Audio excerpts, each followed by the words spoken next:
Samedi 1er février, devant l'hôpital Nasser de Khan Younes, les Palestiniens blessés accompagnés de leurs parents se préparent à quitter Gaza pour se faire soigner à l'étranger. Parmi eux, Nariman Chercher, la mère d'une petite fille blessée pendant le génocide. Elle s'inquiète de devoir laisser ses autres enfants derrière elle. C'est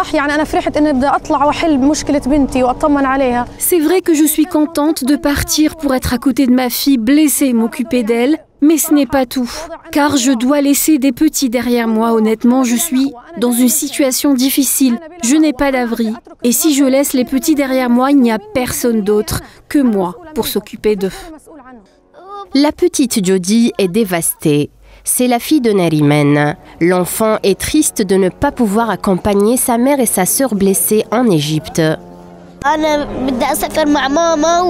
Je veux voyager avec ma mère, ils ne veulent pas, je voulais voyager avec elle. Mon grand-père est mort, ma grand-mère est morte, je ne peux pas rester seule et mon père est blessé et ils ne veulent pas me laisser voyager avec ma mère.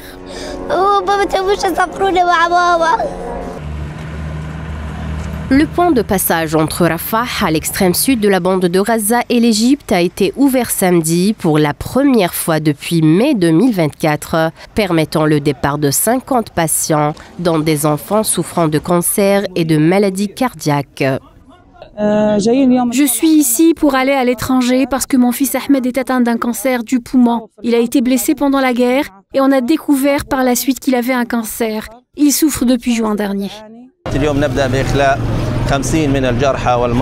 Aujourd'hui, nous commençons à évacuer 50 blessés et malades de la bande de Gaza, de l'hôpital El-Shifa et de l'hôpital Nasser, la plupart étant des enfants. Il y a 2 jours, nous avons envoyé une liste de 400 patients prioritaires en ayant droit à un traitement, selon la classification du comité médical spécialisé pour les spécialités de ces patients. Ce comité travaille à classer les maladies et les cas en fonction de leur gravité, du besoin de traitement et de l'indisponibilité du traitement dans la bande de Gaza. La partie égyptienne est revenue vers nous avec 50 noms, la plupart étant des enfants, et elle nous a informé que ce sont ceux qui sont autorisés à partir aujourd'hui.